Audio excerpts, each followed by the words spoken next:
If you can invest in any startup from the past, which one would it be and why? Any startup from the past. The railroads. The railroads didn't succeed immediately. It was sort of on their third set of owners that they ultimately succeeded. But I think just the ability to efficiently transport humans, goods, and services over long distances was just so vital to what we have today. It really flattened the earth, brought on the Industrial Revolution. Of course, it created wealth and but it was one of the things that allowed for technology to ultimately flourish even today. So I'd say the railroads is high on my list. Wow, that's a great answer. Hey, Aaron, how's it going, man? You're good. How are you? I'm doing great. There's a rumor this is your first podcast. Is that true? That's indeed correct. I'm unmedia trained, unfiltered, so this is going to be not only my first time, but probably my most raw. I hope I'll be gentle then. Amen. So let's start off with a quick intro. Tell us a bit about who is Aaron. Sure, with pleasure. So I'm a California boy, born and raised, Sacramento down to the Bay Area, an incredible place to grow up. I have been steadily moving east. So after graduating high school in San Francisco, I moved to Princeton, New Jersey, where I studied at Princeton University, took it as an opportunity to take as many classes and as many subjects as I possibly could. So wound up taking 14 classes in 14 departments before the end of my sophomore year. Wound up getting into the Princeton School of Public Policy, where I wrote my thesis in cybersecurity policy back in 2013, 2014, where you had all of the mega breaches, Target, JP Morgan, Sony, OPM. It was the topic du jour. And that landed me into a really awesome position at a hedge fund in Manhattan called Hudson Bay Capital. So I moved up about an hour and a half north to Manhattan, living in Midtown West, sort of the North Chelsea area. And there I was part of a multi-strat hedge fund.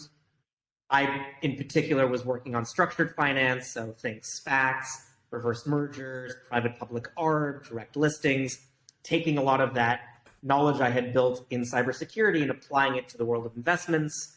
For about 2 of the years I was there, I helped pioneer a strategy around cyber investing. The goal was to invest in high growth, early stage cyber companies, high growth, float them public early and take advantage of market influences to trade in and out of stocks. I wound up falling deeply in love with the early stage. So rather than structured finance, looking at long-term problems, entrepreneurs trying to solve them, what's the world going to look like in a decade, what solutions are going to take us there, what entrepreneurs are going to captain the ships necessary to take us there. And in June of 2017, I continued my eastward journey and landed in Tel Aviv, Israel, where I currently manage a fund called MizMaa Ventures, where I've been now for going on 6 years, which is really exciting. We are an early stage, tech-focused VC playing off of that passion for long-term tech differentiation, and Israel being one of the epicenters globally. So my Zionism kicked in and the opportunity kicked in. And so I hopped on a flight, and I'm currently managing a team of 8, 33 portfolio companies, managing about 250 million across 2 funds, and rocking and rolling. Wow, what an introduction. I love that one. We have a few topics today, both on the tech side and also on the politics side. Let's start a bit on the tech side. So you mentioned you arrived in Israel in June 2017. What was your first big goal? Was it establishing MizMaa's Israel's branch?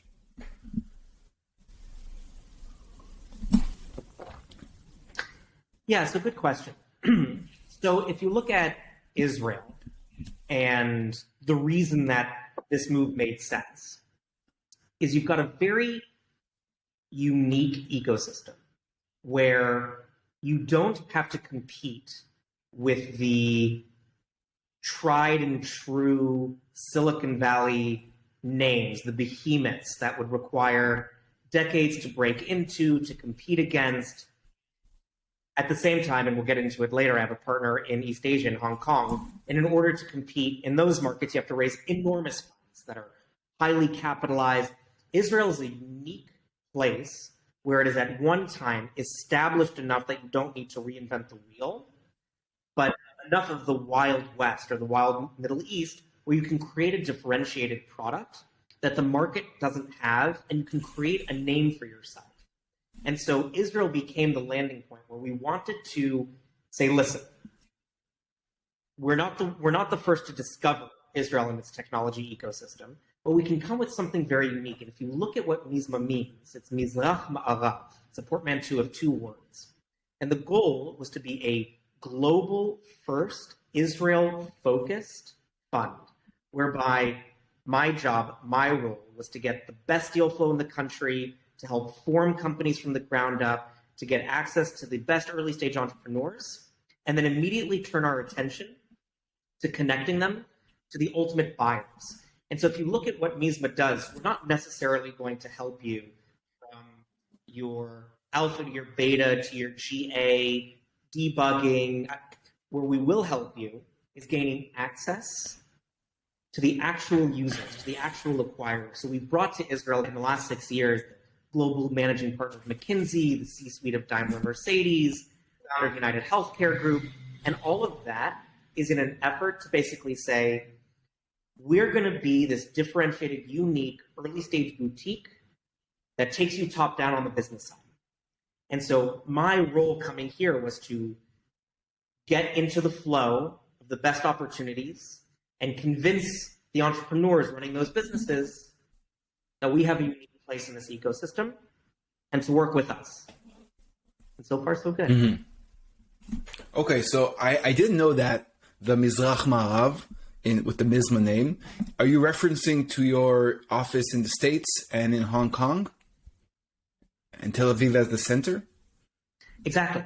So part of our superpower is, while our locus of operation is Israel, out of the 8 people in the world who work for MizMaa, 6 of them are in Israel, right? We're voting with our feet. We're putting our money where our mouth is.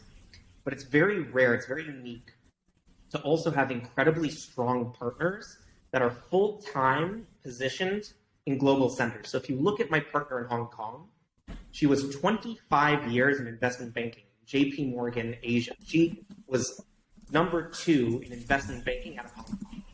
So in terms of connectivity up along that Eastern corridor, Japan, Korea, China, Hong Kong, Southeast Asia, all the big names are a phone call or 2 away.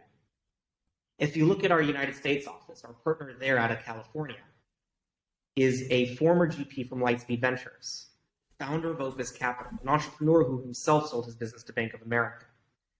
The big tech companies in Silicon Valley, the big financial institutions in New York, big pharma and healthcare in Boston, those are all a phone call or 2 away. If you look at the patchwork that we've built in cobbling together this fund, you'll look at my operating partner, who was 35 years at IBM, straddling the United States and Israel. So at the same time, my partner Rick was GM of IBM Israel. He was also global head of fintech strategy out in New York. So the idea is we are incredibly senior, incredibly global, incredibly networked, but laser focused on the local ecosystem. And that's a balance that's very hard to come by. So your offices in Hong Kong and in the States, they are not sourcing companies, but they're focusing on portfolio value?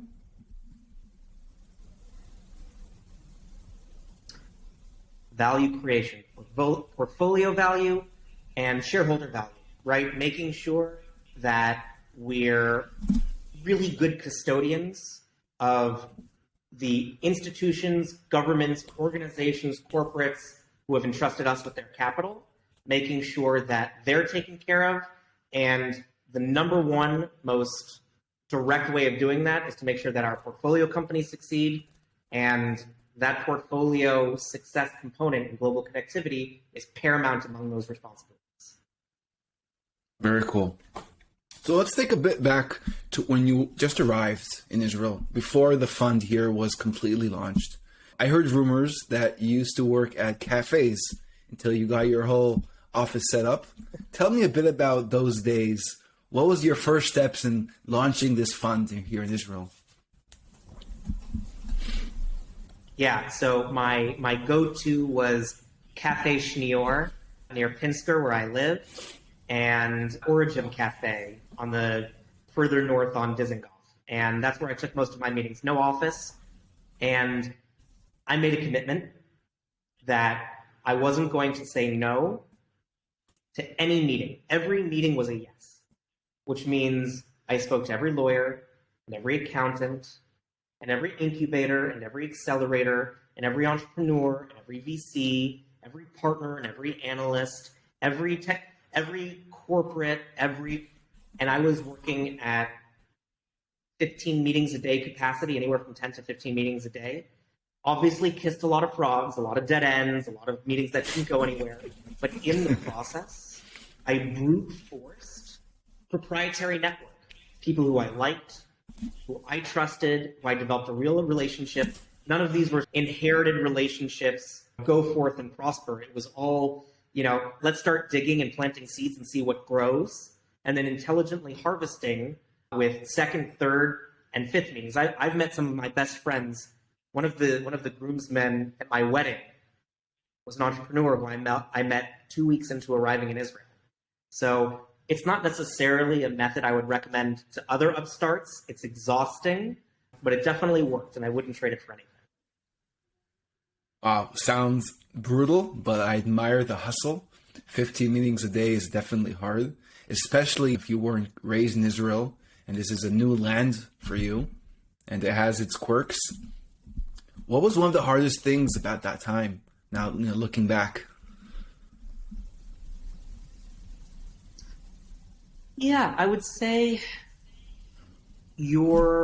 when there's 3 people in a firm and one of those people is in the locus of operation, the area of operation, and the other 2 are in California and Hong Kong, the overlapping time zones are few and far between, right? You have pretty much 2 hours where everybody can be online without having to sacrifice getting up really early in the morning or delaying bedtime. So it's really coordination. Now we've built a machine, right, today, and we'll get into where MizMaa is today, where we've got dedicated periods and serious process, and it was really a matter of 3 individuals working on their own time zones, trying to coordinate to develop a strategy. In the end, making that work was the foundation on which everything is built, right? The fact that we were way pre-corona, we were remote first, global first, allowed us to be incredibly resilient when times got tough. But you can imagine when you're just getting your cadence, the sort of pressures that puts. Definitely. 2 hours a day sounds very hard to do any kind of synchronous communication, but it does enforce you to become more efficient. Bingo. I want to ask you a bit about the team. Your team is quite different than other VC teams. Let's start actually with yourself. You come from a background in politics, finance, hedge funds, Princeton, not the typical Israeli VC, which is more computer science, 8200, tech, startup. Where do you see this difference making an impact on MizMaa or in your professional career here in Israel? Yeah, I would say it is a benefit and differentiator, or an albatross and a lag, depending on how you leverage it. So I've been very lucky that I've come into an ecosystem where, listen, there are always risks in this business, but the tech risks are lower. Folks have built real meaningful technology in the military, in their corporate jobs, in previous experiences, second, third time, we're enough cycles deep into the Israeli tech ecosystem that for me to come and say, listen, I've got a great background in big data or cloud infra, or maybe it's helpful, or hey, I've been an entrepreneur before, but it makes me another version of what there's already a high concentration of high quality. Coming from a more white shoe, Princeton, Manhattan hedge fund vantage, where I speak finance, speak public markets, I speak to some degree the Silicon Valley, Ivy League. There's a whole set of non-overlapping circles that when infused into the Israeli tech ecosystem creates a lot of value. And it allows me to have different opinions, differently nuanced opinions, differently oriented opinions. And so I find myself, not everything I say is valuable, but at least it's different. So I find myself saying non-redundant things in a room full of folks who are from the ecosystem. And so at a minimum, it is different. And at a maximum, it is helpful. So it's been, for me, a big value add. Sounds like a red square in a sea of white dots.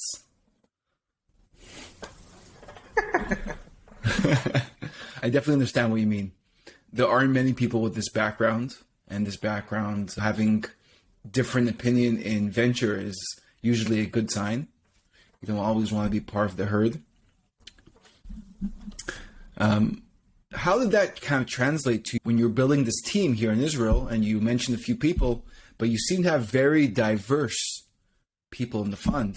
You mentioned Catherine and Rick and Yoav, and everyone comes from a completely different background. Some of them are not the typical venture team. How did you go about assembling a team? Yeah, very, very correctly identified. MizMaa has hired on a need basis. So we identify a gap and we focus in on hiring for that gap. So we didn't set out to build a traditional stack. We need one of these and one of these and one of these. We needed an analyst, an associate, principal and a VP, a counsel and CFO. We didn't look at the prototype and say, let's go find one of each. It started with the three of us building this thing ad hoc, building it as it flies, which, by the way, is how entrepreneurs often describe building their startups. A lot of the reason that we are on the same wavelength is we understand what it means to build from the ground up and take that risk and take that leap. And as we encountered gaps, we found the best and brightest. Yoav came to us straight from the military. We identified the gap. Aaron's on the ground. He's running the show. His Hebrew's okay, but the military networks are important, and Hebrew is important. And there's no replacement for... So I think I saw 150 resumes before hiring Yoav, and I was striking out. And I made a promise to myself. I told myself at the end of every meeting I take, and again, this was still in 15 meetings a day period, I said, after every meeting I take, I'm going to ask if there's someone they recommend I interview for a position at MizMaa. And the very first person that I asked, the very first person said, there's a guy, he just left the Air Force, he's not looking for VC in particular, he's sort of an ace, rock star within the Air Force, you should at least talk to him. We hit it off on an interpersonal level, and the rest is history. And Yoav's been, again, we didn't hire for an analyst. We hired, and he very quickly, he left analyst in the dust, right? He was analyst, he was associate, senior associate, and now he's principal, meaning he has shown that he will fill the need to whatever degree the universe requires of him. If you look at the next hire, if you look at Rick, it was very much, okay, we've got Aaron, we've got the East and we've got the West, we've got Yoav, who's the blue and the white. But from an operational perspective, right, none of the people currently involved have been part of closing big contracts, right? Closing big, sitting opposite procurement, sitting opposite legal, sitting opposite making a deal happen. And if you look at what Rick did, he ran and managed to close IBM's big deals here in Israel with the military, with Teva. When you take Rick and parachute him into a startup, and they're having issues with their sales cycle and building their sales force, he has seen it all with 3 zeros added to the end, right, in terms of scale. And so he's like when you bring Rick into the room with some of these young startups, it's bringing cannon to a knife fight, or bringing an F-16 to a knife fight. So he's been that wisdom to flow through when it comes through to sort of that operational expertise. That's good. You guys observed where you guys need to add, where you guys still have a few gaps, and where you can fill that with other people. I think that's a smart move, because most of the funds hire more the traditional hierarchy. All right, let's get a few associates. They'll do sourcing or whatever, and then we'll hire a few of these. And that, I guess it works in many cases, but I think it also can lead to a very unoptimized organization, perhaps is the right word. Yeah, exactly. And they do it because it works. But from the beginning, we were a differentiated product, and we remain that way. So I have a question here. You work with your father, who has also a background in venture capital. What's the best piece of advice he's given you? Oh, yeah. Oh, there's so many. First and foremost, it's been an absolute delight working with him. We've got incredible non-overlapping skills. Just to give you a quick sense on his background, was an entrepreneur, sold it to Bank of America, ran corp dev for Bank of America, was pulled in by Lightspeed. Lightspeed came to Israel by virtue of him, back and forth on airplanes during the Intifada. We're talking 2000, 2001, 2002, 2003. Tough times to be back and forth, and he put in the blood, sweat, and tears to earn his seat at the table. Started Opus Capital, a $1 billion fund with Gil Kogan. Became an operator again. He's seen the cycles. He's been through the pains. He's been through the triumphs. He's seen Israel go from startup nation to scale-up nation. He's actually quoted in the book, Startup Nation, scion, and one of the pillars of the ecosystem. So a lot of good advice. I'd say number one, he calls rule number 3. Rule number 3 is the no asshole rule. Life's too short. We're in an ecosystem, we're in an industry where there's a lot of smart people, and there's a lot of big egos, and and you need to work with people who you can go through the dog days with, who you can be in the trenches with, who you can support in the tough times, who can support you in the tough times, who's got your back, and when everyone's worn down, money's running out, time's running out, competition's running out, and to work with people who are difficult makes it tough. It's not worth it. So that's, I'd say, number 1 is the no asshole. Excuse my language. I'd say the other thing that he has shown me rather than told me is to live an integrated life, one where everything you do should be part of a common goal, part of who you are. And that doesn't mean you shouldn't have separation between home life and work life. It doesn't mean you shouldn't but what I've observed in him is he's a deep Zionist. He loves Israel, and what he does on his philanthropy work is Minarot HaKotel in Jerusalem. What he does with his political work is backing candidates who are pro-Israel in the United States or who he believes are strong leaders in Israel. When he was in Lightspeed, it would have been very easy for him to do Lightspeed Silicon Valley. It's Menlo Park. It's where they're focused. He took them to Israel. He did the path less traveled to be a unified whole. And I'd say one of the things that I've learned from him just by observing is if you live your life that way, as this unified being where everything, then you don't work a day in your life. Then it's all pleasurable. It's all for a goal. It's all for a higher purpose. He's 63 and, flies around the world like a 33-year-old because it gives him energy, gives him life. I completely love that. I also try to live a lot of that philosophy. Do what you like, and you'll never work a day in your life. He sounds like a smart man. Awesome. And when I was, researching your bio, I saw a few political roles. It was very uncommon to see in a venture capital bio.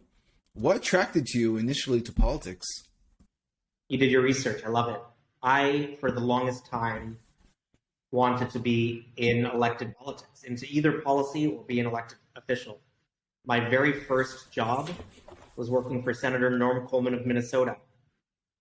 My second job was working for Minority Whip Congressman Eric Cantor. I've worked for the Department of Defense. I've worked for Gideon Sav. I've worked for House Armed Services Committee. I worked for the Woodrow Wilson International Center of Scholars. Even at Princeton, while I studied cyber, it was the policy of cyber. It was how do you regulate information in the internet. And I would say I was really interested in service. I was really interested in being part of representing the people and furthering societies. And I would tell you the number one thing that shifted me from politics and policy to technology and innovation was the people who were involved. And unfortunately, and I'm sure it'll change, and it's not like I'll never go into politics, but the best and the brightest, when I would enter a room, would end up being the folks who were interested in technology.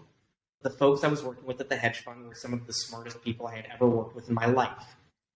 And it's not that folks in politics aren't smart. Many of them are amazing, articulate, and thoughtful.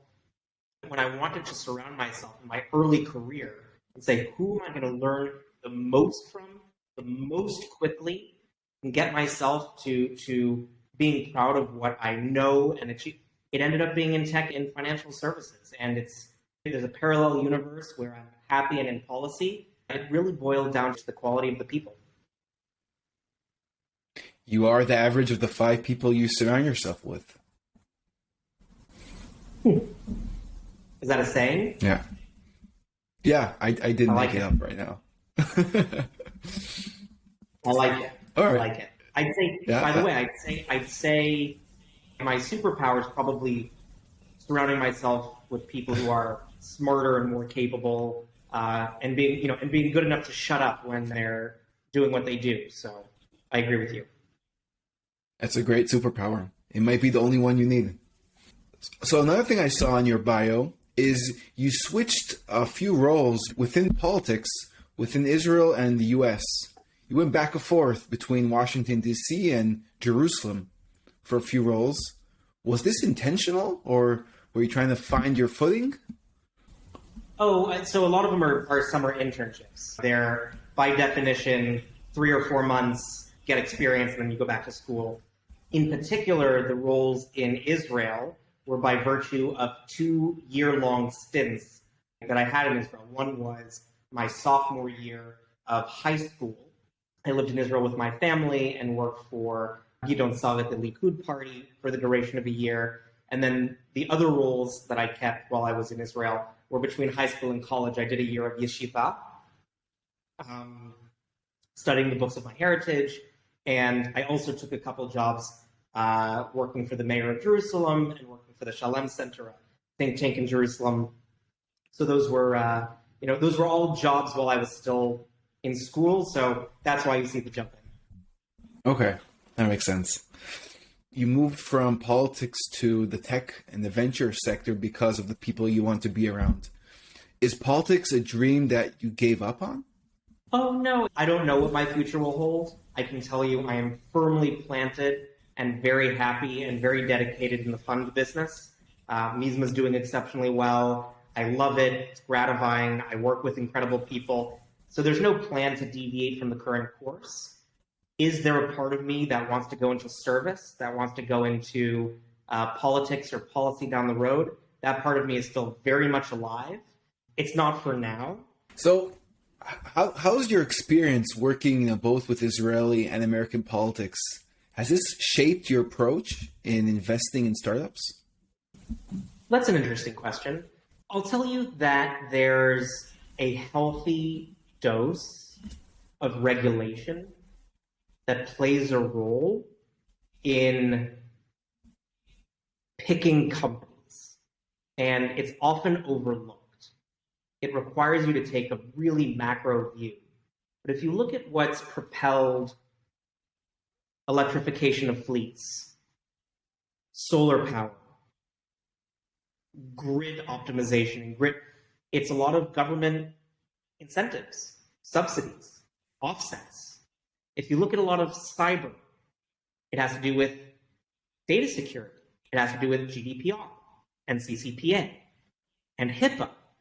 If you look at any host of technology companies, they at some point will touch regulation, whether that's crypto or mobility or security or silicon chips or name it. And so I would say being in tune with the stakeholders, how decisions are made in the FDA, how decisions are made in the Department of Defense, how decisions are made as part of bills, and it only makes you a better investor and allows you to see around the corner. A lot of the folks who looked at GDPR and took it seriously and doubled down in information privacy and security were very successful because they took the macro very seriously. So I think there's a big role it plays. Interesting. All right, now we're here to the last section, and this is a quick fire section. All right, we have 10 questions, and I want you to try to limit your answers to 30 seconds. All right? It'll be fun. Let's go. Okay. Number 1, what is your favorite thing about living in Tel Aviv? I would say the food is extraordinary. I think I've eaten my way through this entire city. If you could have dinner with any historical figure, who would it be and why?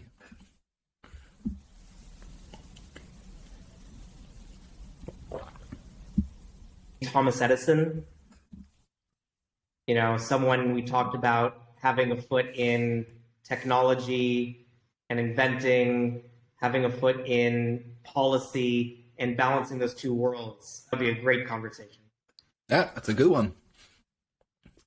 What was the first startup you invested in, and why did you choose it?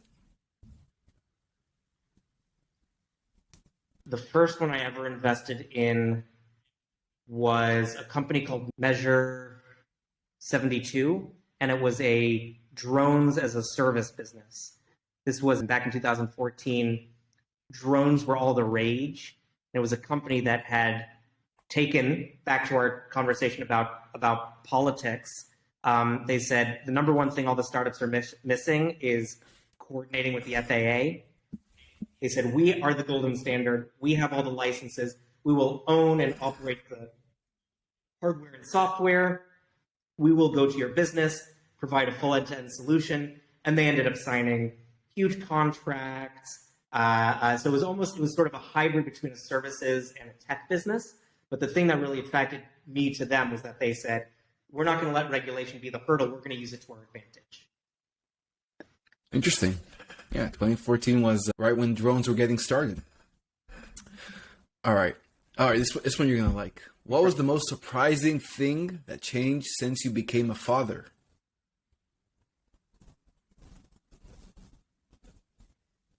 I would say everybody has a boss, right? No matter how high up the food chain you go, you have a boss. The CEO of Disney, it's his board of directors.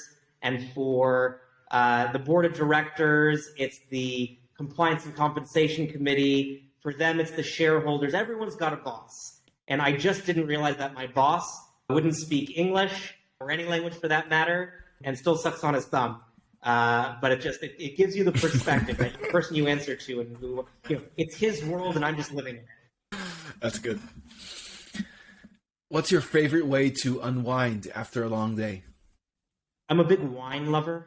I grew up in a family that has been associated, involved with wine from production to consumption. So for me, a glass of wine with sharing with someone who likes or understands it, to be able to talk about it and enjoy it, but think about it. It's sort of an intellectual sensory pursuit that's so different than what I do during the day, but no less analytical or less transportive. So for me, it's a glass of wine. Those California origins. If you could invest in any startup from the past, which one would it be and why? Any startup from the past. The railroads. The railroads didn't succeed immediately. It was sort of on their third set of owners that they ultimately succeeded. But I think just the ability to efficiently transport humans, goods, and services over long distances was just so vital to what we have today. It really flattened the earth, brought on the Industrial Revolution. Of course, it created wealth and but it was one of the things that allowed for technology to ultimately flourish even today. So I'd say the railroads is high on my list. Wow, that's a great answer. I didn't expect that. Very nice. Biggest difference, US versus Israeli VCs? This is one of my favorite things about the Israeli tech culture and VC ecosystem.